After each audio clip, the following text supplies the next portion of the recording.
people are still doing the same bland type of press releases that are like, this is what we want, this is what we want to promote, and not taking into account the other side of it. A journalist is a gatekeeper, and they are deciding what is really relevant and compelling that they could share with their audience. Welcome to Reputation Revolution. This is the podcast where we help individuals like you to establish your voice in the marketplace, enhance the credibility of that voice, extend the reach of your story and your message, and finally, extract value from your efforts in building a meaningful personal brand that's both recognized and respected. Now, on with the show. G'day, and thank you for hanging with us here on the Reputation Revolution show. My name is Trevor, and it's great to have your company as usual. Now, to get your name out there in the public arena in a big way, you need leverage in the form of media coverage, editorial exposure. Now, this can be a slow and methodical process, or you can supercharge things using a press release wire distribution service to help speed things up. And to help us here understand a little bit more about what a wire service does and how it might help our publicity efforts, we're joined today by Mickie Kennedy, the founder of and CEO of eReleases. Mickie, welcome to the show. Thanks for having me, Trevor. I've been in the PR game for a very, very long time, and I've already used the word wire services because that's, I think, what they used to be when I was using them many years back. Can you take us a bit behind the press release distribution services? Are they still called wire services? And just for a bit of context before we launch into the nitty gritty of how you can get your press release out there in a big way.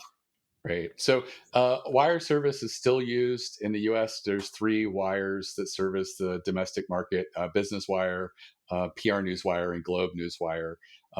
There are other providers of press release services out there, but a lot of them do syndication, where you don't reach a journalist, but the press release gets replicated on portions of websites that are usually buried and no one visits. And so it becomes a big distraction when you try to go the syndication route, because it really doesn't generate real traffic and real eyeballs. A real newswire is hoping to have your press release be turned into an article where a journalist actually writes a unique article based off of the press release. And so it's original content. It can appear in large publications like the Wall Street Journal or New York Times or, Washington Post, as well as magazines and trade publications. But it can also as easily appear in local newspapers and smaller magazines and publications as well. And sometimes it's a mixture of all those things. When you have something that's really compelling and newsworthy, it gets shared in lots of different mediums. You've used 2 words there, compelling and newsworthy. I want to dig into those in a tick. But okay, so let's even cut down a little bit deeper. So what we're talking about, can you sort of take us through what a wire service is then? And you've used a couple of words like syndication, and you operate mainly in the US, but we've got a lot of listeners in Australia and the UK, and they've got their own wire services as well. So Right. Can you just walk us through what is a wire service? How do people go about it? Is it just for PR companies, or can anyone use it? Just give us a bit more of a general background for someone who's probably maybe heard of the term, but really have no idea of how they work. Right. So eReleases, we partnered with PR Newswire, and that's the wire that we use. We also have an email database that we send to as well. But the Newswire component is PR Newswire. They're the oldest and largest newswire in the U.S. They charge $1,000 plus for sending out a 500-word press release nationally. Our customers don't pay anything near that, because our customers are small businesses and entrepreneurs, and they just don't have the deep pockets that larger companies have. So we allow PR Newswire to serve as small businesses, entrepreneurs, authors, and things like that. Low volume customers is what the Newswire would see it.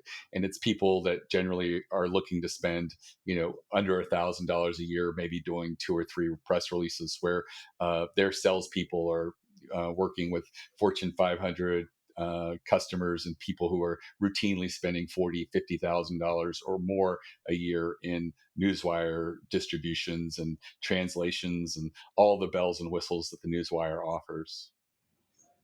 But what you're saying is, someone who's running a small personal brand-based business in the back blocks of rural America or Australia or wherever, they can get access to this technology Right. as well. And I guess that's the great thing with, the internet and the democratization of information, that small players can now play on a big stage, should they choose to do so, and if they understand the tools and how to go about it. So is there a difference between, I've always said that when we're putting out, a press release on the wire sort of thing, it's going into the newsrooms of radio and TV news and newspapers and magazines and that sort of thing. And then there's also the email distribution as well. So can you have the bit of a distinction between the two, and how tailored can it be when you're pitching stuff out like that?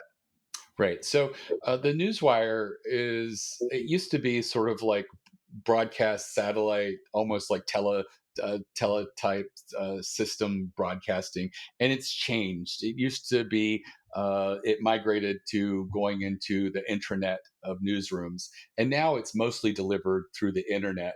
A journalist has a login at the wire. They can go in and customize the feeds that they look at. For example, I might be a technology editor, so I want to look at the technology feeds, but I may cover certain beats, and so I can actually put keywords in to remove certain press releases or make sure it includes certain press releases. So inclusions and exclusions. So I can really customize the feed as a journalist to ensure that the types of press releases I'm looking at are really relevant. That being said, it is a large volume of people, and it is a little more passive.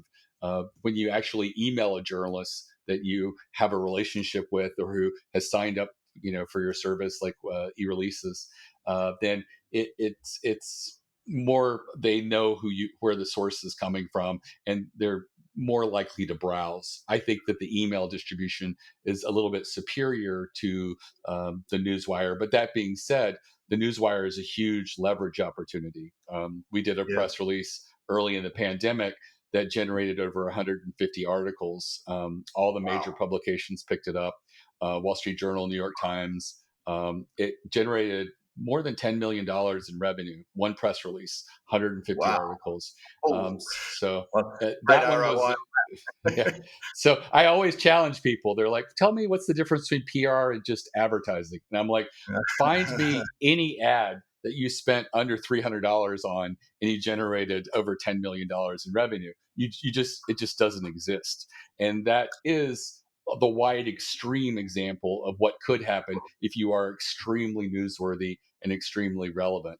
At the time, it was early in the pandemic, and this was an initiative. It was called the Dining Bond Initiative, set up to help restaurants that were closed. And you could nominate your favorite local restaurant, and if they reached out to them and they accepted, you could make a donation.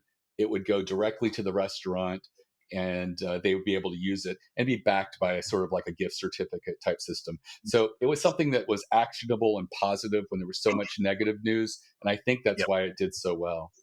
Yeah, and it was relevant across the board, and it hit a trend. It was part of the zeitgeist at the time, and as you say, a positive story when there were so many negatives. And if the media could find a positive story, I know, shocking that the media would find a positive story, Right. then that's the wave that can happen. So, it's. You might say that's luck, but you've got to make your own luck, and by taking action and putting the press release out in the first place.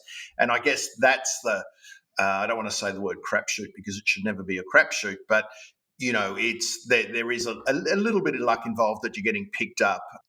You might have a good story, it just might not land on the day. So nothing is guaranteed in the media publicity space, but when it does happen, it can happen quite big as well. So let's take it back a bit then. So let's just tie a bow around all this. So you're putting a press release out, you're going through a service such as e-releases to get it out there. It can go on the wires, that is a bit more of a fire hose of information. going out to journalists and they cherry pick, and they're inundated in that regard. And then email, they're also inundated in email, as we know, but you can be a little bit more segmented and targeted, and hopefully your release hits the mark. It's still quite general though, so you're not going to one person. I just want to make sure that we get this bit. You're not going to one person with one story. You do that directly. Right. I mean, we don't replace pitching, which is what PR firms do. PR firms use us, and they use the newswire directly, but they also do a personal pitch. So where maybe instead of sending a press release, they tailor one message specifically for that journalist, taking into account maybe what they've written about in the past and what they seem to be drawn to. Yep. And so we don't replace that. And that's certainly a very valuable resource that PR firms do. But that being said, just doing a press release by itself can be a huge leverage point for you. And the big thing is, I use the word newsworthy, but there's also the word strategic. And there are types of strategic press releases you can do that greatly enhance your likelihood of getting media pickup. And that's where I spend a lot of time trying to educate my customers to do more newsworthy, more strategic types of press releases. So unpack that a little bit more when you say strategic. So with newsworthy, it's got to be a hook. It's got to be being talked about, and you can either create the news or more likely jump in on a trend or another breaking news story with as David Meerman Scott would call it, newsjacking. But when you're talking, I would say that you'd want pretty much everything strategic, but sometimes there are tactical opportunities. What when you say doing a strategic press release, what do you mean? So you're going to be making yourself newsworthy by, for example, doing a survey or study within your industry. You're going to create a survey on, like, say, a service like SurveyMonkey, uh, which gives you a link. You're going to share it with an audience. If you don't have a ready-made audience, there are so many that are just ripe for using. There's independent and small trade associations will gladly send out the link to their members, social media or email. Sometimes they'll do both. If you ask them and say that you'll mention them in the press release you'll be issuing over the wire, they see it as a win-win, because the small and independent trade associations, which do have sizable numbers, often don't get the love that the large trade associations do. Yep. So it's a really great way to sort of get that out there. And it's always, you want to come up with questions that are very topical and relevant for right now. There's supply chain issues, there's staffing issues, there's a lot that we're still going through, there's economic uncertainty. So if you had a survey right now that addressed staffing issues, that addressed are you spending more or less on marketing over the next quarter? Have you dealt with any types of issues, supply chain issues? How are you working to solve that? Refining your product. So if you ask questions that are really timely and relevant for like right now, people want to know. And so you can build a really compelling survey, and those generally generate between 8 and 14 unique articles, earned media with one press release. And I've never seen them fail. The least I've ever seen is 4 articles for a survey that asks really relevant and timely questions. Yeah, it is a really good tactic, and that's we'd call that creating the news. You're literally creating the hook. Often when you're doing the survey, well, I know when I've done them in the past that you kind of hoping for the answer, you knowing the answer when you go into it, and hopefully there's a bit of a you want a bit of a starkness there of 70% of people are thinking this, and that side of things. But what about? I mean, I know when I used to do them quite a bit, but we'd use things like News Poll, which were quite big, and the results of the research were robust in terms of you could then go out and say that 40% of people in Melbourne and Sydney think this because you've reached enough people. You can't have small samples. I'm talking about sample sizes now. You can't have super small sample size. That doesn't really cut it? Do you still need a robust sample size, or is that that whole arena changed a little bit now? And it has changed considerably. I think that generally, if it's a small audience, then having as little as 200 respondents Yep. is fine. If it's a larger audience, certainly having more is better. Most of my clients that partner with a trade association usually get between 400 and 600 responses. Okay. The most I've seen is around 2,700 responses Wow. partnering with a smaller independent trade association, and all of them have done equally well. And it is one of those things that I think that sometimes the results that you get and the analysis that you provide why a certain question might have been answered a certain way by having a quote in the press release that's really relevant can make a survey that maybe isn't very statistically relevant Yep. really have a story that a journalist would still want to share and get out there. That's fantastic. I love that. There's some gold right there, because this is really a smart way to get media. It always has been, but it has been. You needed a bit of deep pockets to get that robust consumer survey. But as you're saying now, you're going maybe for smaller audiences, more niche audiences, trade. Leveraging the audience or the members of a trade organisation is a great way to do that. And yes, the answers you get are, hopefully there's not shock value, but there's a little bit of a hook in the answers that you get and the results of the survey. But the key is the analysis, and that's where experts and thought leaders come into play, where you can help analyse why people are thinking a certain way and turn that into the hook. And that's great, because as we know, Mickie, a lot of businesses love themselves and they love their products and services. And I'm sure you've probably seen a lot of press releases with businesses just promoting themselves, when that's not, unless you've got just the best, most interesting, weirdest product of all time that's really struck a chord. Really, that's not what the media want. They want some interesting hooks and ideas and conversation points. How many people are people still just banging on about their products and services? Yes, people are still doing the same bland type of press releases that are like, this is what we want, this is what we want to promote, and not taking into account the other side of it. A journalist is a gatekeeper, and they are deciding what is really relevant and compelling that they could share with their audience. And if you just reverse engineer that and say, I'm launching this product and that's important to Yep. me because I want to sell a lot, but how could I have this launch be structured in a way that would be really compelling and that an audience would want to hear about it. It might involve bringing case studies into the actual press release and talking about where a beta version of this was tested and these were the results that you got, because that's real life sort of usage there that an audience might identify with. And so you really have to tweak a little bit what your goal is, so that you're also servicing the Yeah, goal of the good point. Good journalist. point there. And the other way of doing it, of course, is if there's and this is more the opportunistic thing, it still can be strategic, but you've got to be on your game and be ready to rock and roll. But when something blows up, like a big issue or you know, something happens, and nothing's springing to mind when I say that, but there's a big news story.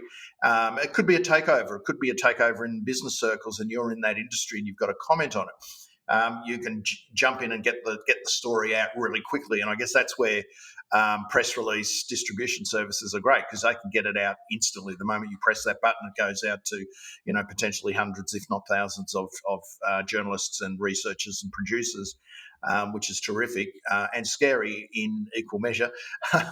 But you really need to be across a breaking news story, get the press release done, get it done well, get your hook that's strong, and get it out there. Have you seen that sort of thing work? Does that still work in your eyes?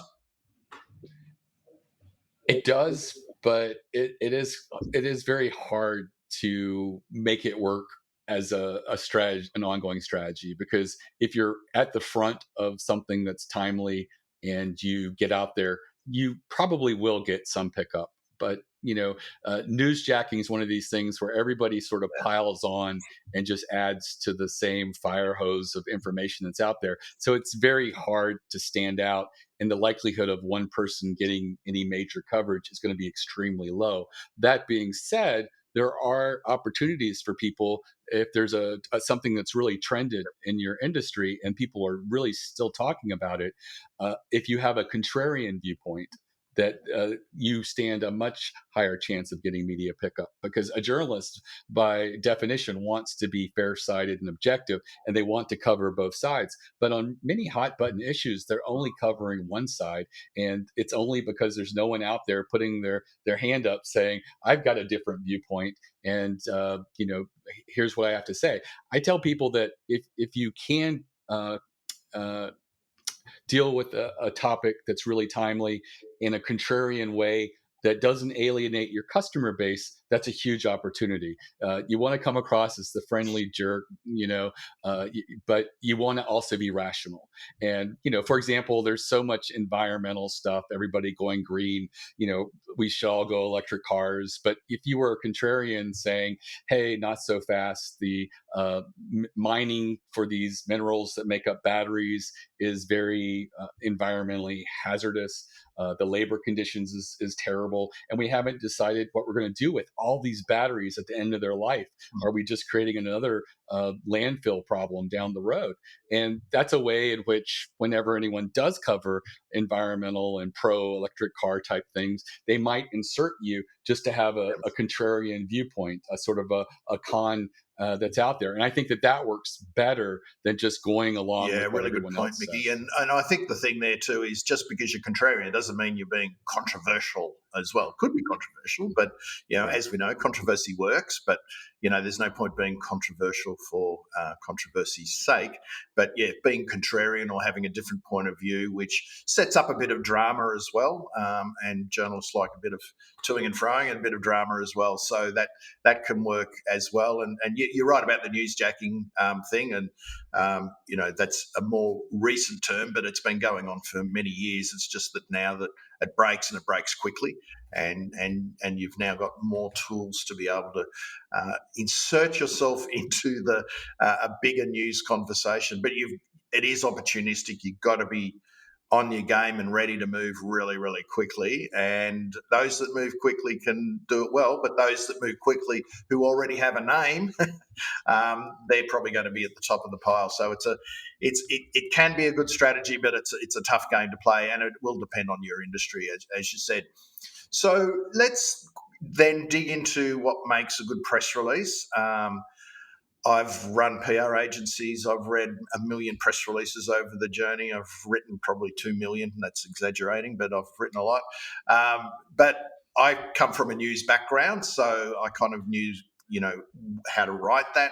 A lot of people struggle with it because, again, that you need to understand the hook and the news at the top end, because you only get one shot at it, and you get a headline and about one paragraph in, and then if you can't tell that story in that, or hook the reader, who's the journalist or the producer in that time, they probably won't go too much deeper. Have you got research to say how deep they go into a press release, and what in your eyes makes a good press release? What are some ideas and tips and hints you can give people? Right. So I think that a really good solid press release is probably 400 to 500 words. If it's much longer, it might be too wordy. If it's too short, you may not be giving them enough information. That being said, you can also have a short press release if you link to your website and other resources that you have. It's just a matter of, are you arming the journalist with enough information that if they wanted to build out a larger story that they could? They will reach out to you and ask questions sometimes, but journalists are also under deadline, and some of them are shy English majors, and they'd rather just go with a story where everything is there and they don't have to reach out and do connecting with you and asking lots of questions. So I say try to provide as much information as you can. A press release is factual. It's not really high or elevated writing.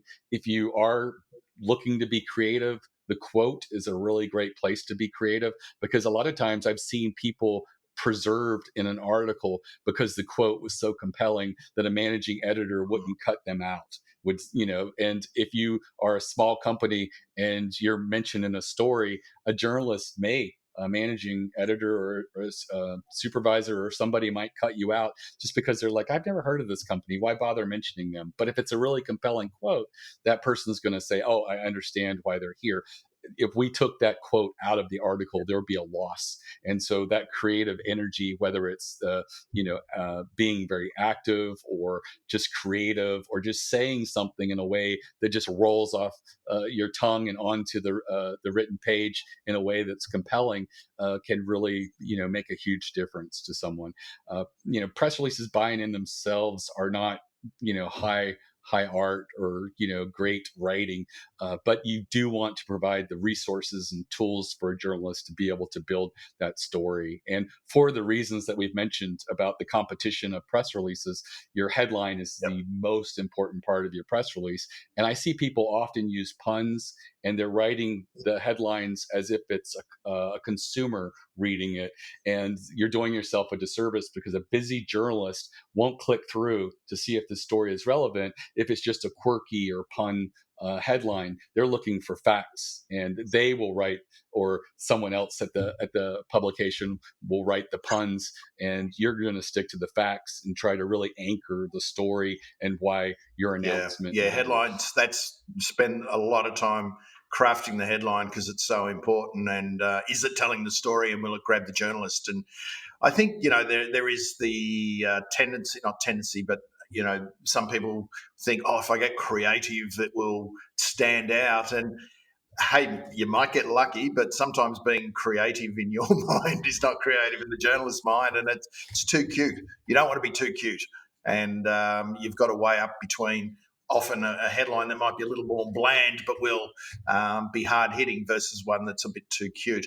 The first sentence too, of course, needs to almost tell the story, and you get the old journalism maxim of who, what, when, where, how, and that side of things. Is that still current, or am I living in the past? It's probably even more relevant today because people are so busy and they're just active skimmers. I wouldn't even say journalists or readers anymore. They're skimming. And so you want to have, like the inverted pyramid, your most important elements right there at the beginning, and you just sort of winnow down until you just provide background information that's less relevant Yeah, later there on in was the a there press was a period of time where people. It was more in the earlier days of social media, and I remember the social media press release. It was deconstructed, and it wasn't a beautiful story written in 400 or 500 words, but it was really the headline and a couple of intro paras, and then bullet points and quotes, that sort of thing. So it was deconstructed enough. It was constructed enough that the journalist or the editor could understand the flow of the story, but it was deconstructed enough that they could just grab the bits that they want and create their own story. There's probably a bit of tension there because some press releases are written, they're written like the article itself, but it's really, if you're going to get let's face it, a time poor or lazy journalist who's just going to put the whole thing in, that is fantastic, but it doesn't always happen that way. But a lot of times a journalist will want to add you into another story or write the story. Which do you recommend? You do the article that could almost stand alone, or the more deconstructed one, which gives you the bones of the story, and that they can easily write a story around, because it's hard to pull apart a press release and rewrite it.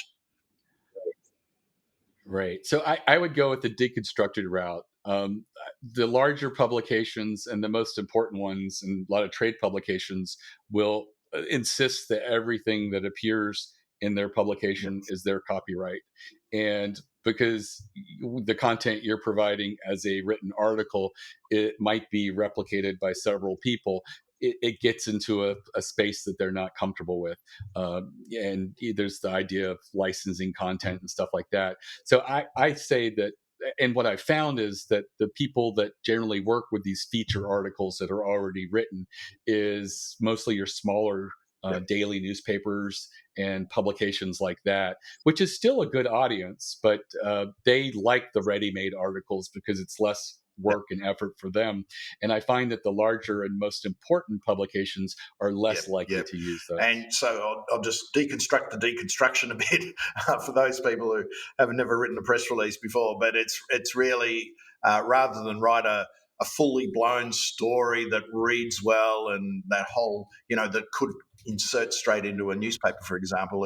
It's the headline and the all important opening paragraphs, and then quotes and bullet points and facts and links to other resources. And what's the thing about videos these days? Adding video, I know I've done it in the past, and they've been picked up. I think the quality has to be a bit better today than maybe what it used to. But they, video, but even some smartphone video can still work because a lot of the online publications, they're not printing in a newspaper or magazine hard copy anymore. They're doing it online, and they want pictures and images and videos. Where does video sit, and Right. are you seeing an uptake of video as well? And if so, what's the any rules around it?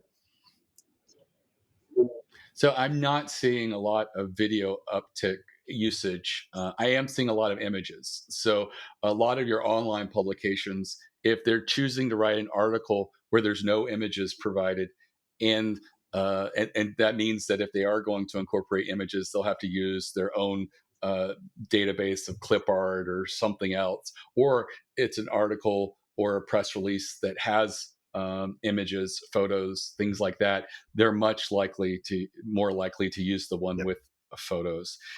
I also find that candid photos work better than very super professional ones.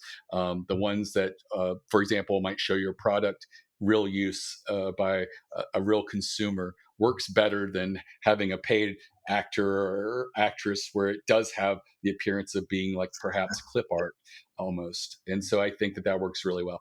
I do think the video is where we're headed. I don't think we're there yet, but I do think that within the next 5 to 7 years, we're going to see a bigger trend where having video collateral will probably be a much more meaningful benefit to your press release. Because I think that right now we are migrating to a point where a lot of the news is going to be video, even if it's online. And I think that having B-roll and video that can be used to tell your story is going to be meaningful. And so I believe it's going to be coming, but I just haven't seen it being used yet. I have had some clients that have professional B-roll and stuff, and I don't see them getting an edge currently Yeah, by yeah. having that. I mean, they're also, if you're doing stuff specifically for TV, there are video distribution services, aren't they? The broadcast press release distribution services made specifically for TV. And again, that's deconstructed. So you don't want to do a beautiful presentation, but B-roll, as you said, which is just the field footage that they can then construct their own story, which is important. So again, you've got to have the hook and the news story, but then you also need to give them enough meat to be able to have a bit of scope there. We touched on at the start that using a wire service, wire services email distribution or a combination thereof can help you reach a really big audience. So you can go, we've talked about the big names, but can we just go backtrack a little bit? So you can go, and this is probably pretty much in every country now, you can go the mainstream names, the big, newspaper titles, the national titles, the big metro titles with newspapers. So a lot of magazines will take the services as well, and local press, and just add any more that we can. TV news, radio news, but also regional radio, country radio. They're all part of the system because they're a lot of, as we know, a lot of newsrooms now are struggling with you've got less people doing more work, so they need the help. And people might be surprised that a lot of the information comes to journalists. Journalists don't go out and chase stuff anymore. They haven't got the time. They need to sift through. As you said, they're skimmers. They need to sift through. How broad can people now go, and how sharp can they now go in their targeting using email distribution or a wire service? Right. So with the newswire, you can target locally, so you're saturating the local media. You can also, of course, do the national distribution and saturate locally. And what happens is there are certain people in a local market that are predominantly only looking at local news. So they by saturating to them, you're reaching them. That works really well in your market. Maybe where you're located to do the local saturation, and then you have the industries, that which might be trade publications, might be blogs, might be particular journalists Yep. at newspapers. So all of these things are included, and it is part of a dance of trying to figure out who you're going to target and focus. And sometimes Yep. people go for broad when they really should be going for narrow and being very focused. I had a client once that had a product that they were convinced that it was relevant to everybody. So they wrote a Mm. general press release. They sent it out to a really broad audience and nothing happened.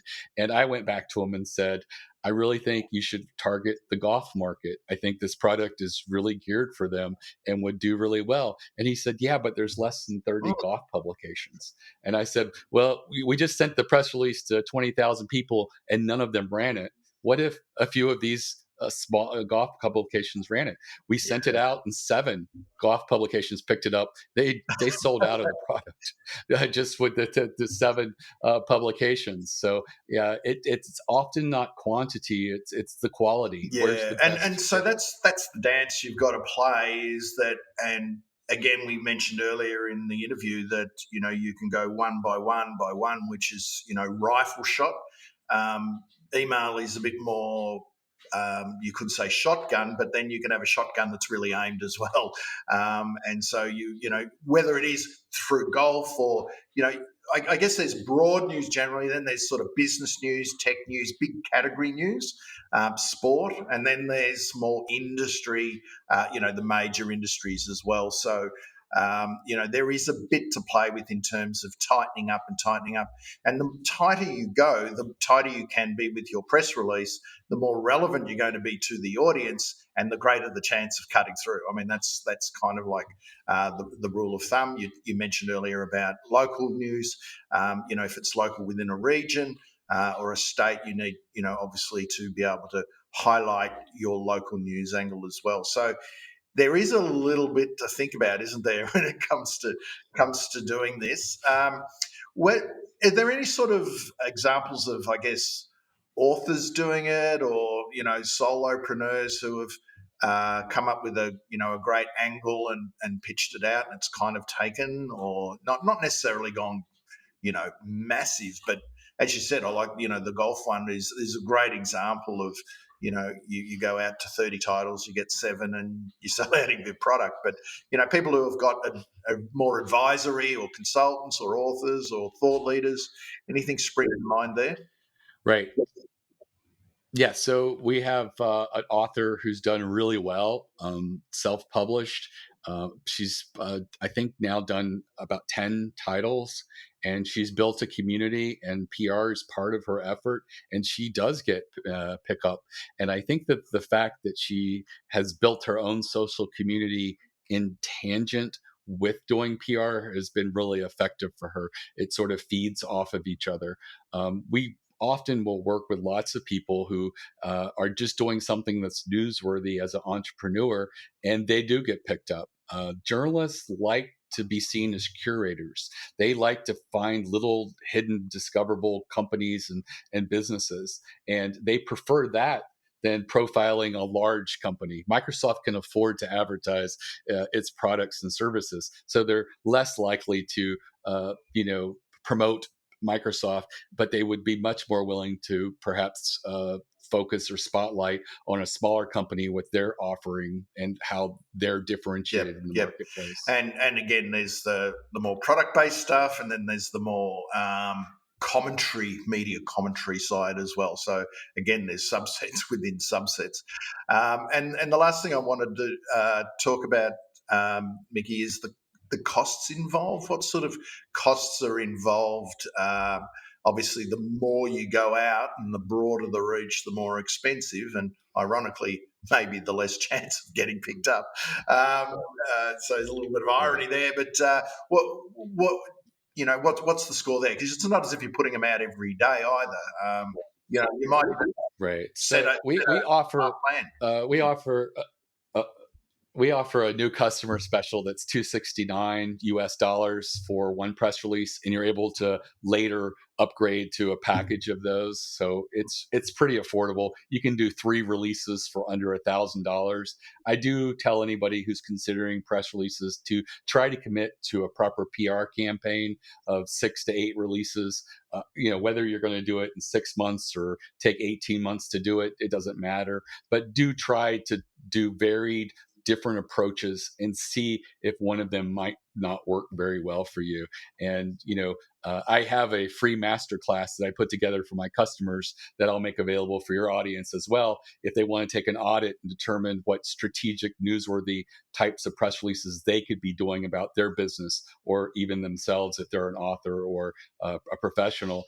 And it's available at ereleases.com/plan, PLAN, completely free, less than an hour. But it walks through like the survey, the study, being a contrarian, lots of different actionable things that you can do that stands a much higher threshold of Terrific. I'll media put that in the show notes. What's the URL again? It's ereleases.com/plan. Fantastic, and that's kind of like a masterclass on getting the most out of the distribution services. I did have one other question around SEO. There was a period of time I thought that SEO came into play on the wire services, and then of course, as people do, they just flood with crap that just for SEO purposes. And I thought at the time that Google had sort of jumped on that, and it doesn't play a role now, but I still see it being pushed out there that there's SEO benefits. So can you just clear that bit up? Is there SEO benefit in being in the wire, on the wire? So it used to be that if you syndicated a press release and it went on, your press release was replicated on 300 websites, it would convey some SEO benefit, and that just doesn't happen any longer. What does happen is if you get unique articles that talk about you and or link to you, you will get SEO benefit because that's an original article. It's unique content, but there's no way to just get pay and get placement. It really is that you have to achieve something where a journalist wrote about you and linked to you in order to get that SEO benefit. But that being said, I have worked with SEO professionals using PR, and it's worked extremely well for their clients by getting the links. We did one for a local auto repair shop in Pennsylvania, and we did a survey. And we asked the question, what's the strangest thing a customer left in their car while being repaired? And we partnered with an independent trade association. They sent it to their members of other auto repair shops. And that question did so well. It got several newspapers, lots of trade publications. I think over 10 auto trade publications picked it up, and they linked back to the page that they had. And then that's a great way to ensure that they link to you, because you'll have a page with all of your responses. You may only cover 3 of the most interesting questions, or what you felt were the 3 most interesting questions in the press release, but you may have asked 20 or 30 questions, and you will have a page where you have all the results available, where journalists can build their own story. And often they'll link to that page because it's just chock full of information. Yeah, fantastic. And data. Good to raise that, because there is a marrying of SEO and through editorial and media publicity. In fact, one of the big trends in the UK is that PR firms are starting or buying SEO firms, because their PR people are probably the best place to earn backlinks through genuine stories, and it's good to touch on that trend. And the other thing I'll just in sort of summarising is that these are things that people can do themselves. Now, I come from a PR agency background, and yes, you can employ PR people, professionals, and media publicists to do it for you. But this is not beyond the realms if you want to put the effort in and the time to do it as well, and to learn, to take your masterclass, Mickie, to learn how to do a press release, how to find the news. I've found that some of the best people who are the best PR people actually have never studied it, but they just inherently understand what makes a good story, and they can pull it together. So it is something, but you've got to put a bit of time into, which is great. So in summary, this is a tool, email distribution of press releases or the wire services to supercharge your media publicity efforts and to try and generate editorial exposure on a bigger scale. There are lots of variations within, whether you go mass or you target more industry by industry or local. It doesn't need to break the bank by any means, so have a look around. E-releases is big in the US. And of course, you got Mickie's masterclass to check that out. I put that in the show notes. So, Mickie, great to chat all things press releases. So I can say that you've seen those headlines. The press release is dead, but I think I know your view on that. Definitely. Thanks for having me. Okay. Cheers. Thanks very much. Okay. The reputation economy is here. The world today needs more genuine, credible experts and leaders to stand up and share their experience, their wisdom, their stories and ideas. Are you in?